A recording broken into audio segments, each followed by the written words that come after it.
Assalamualaikum warahmatullahi wabarakatuh. Saya Naura Syaira Putri.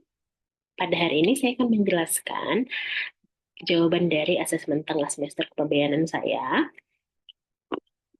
Eh, Pada hari ini saya memilih produk kursi plastik yang akan diekspor dari Indonesia menuju Thailand. Yang pertama, mengenai prosedur ekspor dari kursi plastik. Produk yang saya pilih terdapat di dalam Harmonize System diklasifikasikan sebagai tempat duduk dari plastik dengan HS code 901-199991. Untuk dapat melakukan ekspor, perusahaan harus memiliki NIB dan terdaftar di dalam Intrade.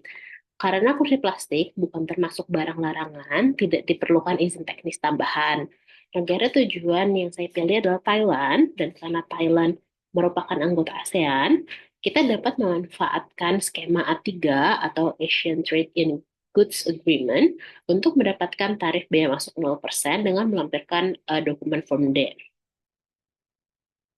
Lalu, dokumen ekspor yang diperlukan dan disiapkan antara lain adalah commercial invoice, packing list, pemberitahuan ekspor barang atau PEB, yang kita bisa ajukan melalui Indonesian National Single Window atau INSW, shipping instruction, Form D, dan Certificate of Origin. Yang terakhir adalah bill of lading dari shipping line. Setelah semua dokumen siap, barang akan dimuat dan diperiksa oleh bea cukai. Bila lolos jalur hijau atau kuning, barang bisa langsung dikapalkan. Proses shipping atau pengiriman barang kita bisa tracking melalui bill of lading dan pembayaran diselesaikan sesuai dengan Incoterms yang disepakati. Kursi plastik termasuk dalam kategori barang manufacture, jadi bukan barang strategis seperti hasil tambang ataupun kelapa sawit. Maka dari itu tidak dikenakan bea keluar.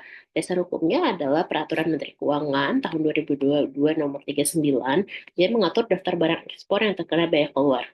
HS Code 94019991 tidak tercantum di sana, jadi bea keluarnya adalah 0%.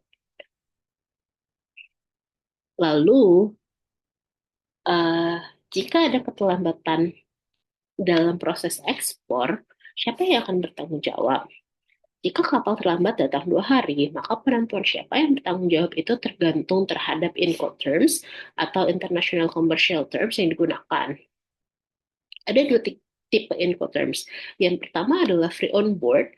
Kalau kita menggunakan Incoterms free on board, resiko keterlambatan barang atau demurrage-nya akan pindah terhadap pembeli saat barang itu sudah seal atau masuk ke dalam kapal. Nah, tetapi jika kita menggunakan SIF atau Cost Insurance Rate ataupun Delivery Duty Paid, maka jika ada keterlambatan, demurrage itu menjadi tanggung jawab penjual karena pengiriman dianggap belum selesai. Apa solusinya? Eh, Eksportir bisa mencantumkan force major dalam kontrak, komunikasi aktif dengan shipping line mengenai barangnya. Yang ketiga adalah menyediakan buffer waktu di dalam ekspor. Pertanyaan terakhir, PT bisa jadi kaya ingin mengekspor pintu kamar mandi dari logam daur ulang. Origin kriteria apa yang digunakan? Karena bahan baku berasal dari logam daur ulang, maka barang tidak termasuk kategori wholly obtained, melainkan masuk dalam kategori not wholly obtained produced. Origin kriteria yang akan digunakan adalah change in tariff heading, yaitu produk akhir harus mengalami perubahan klasifikasi HS code yang signifikan dari bahan bakunya. Bahan dasarnya adalah logam bekas dengan HS code 7204-1000. Jika diproses menjadi produk seperti pintu logam dengan HS 7308-3090, maka barang tersebut dianggap berasal dari Indonesia dan dapat memperoleh preferential tarif sebesar 0% melalui skema A3 atau Asian Trade in Good Agreement. Dasar hukumnya adalah Rule of Origin dalam skema A3 dan diperkuat dengan Agreement Rules of Origin dari PMK tahun 2022 nomor 144. Sekian presentasi dari saya.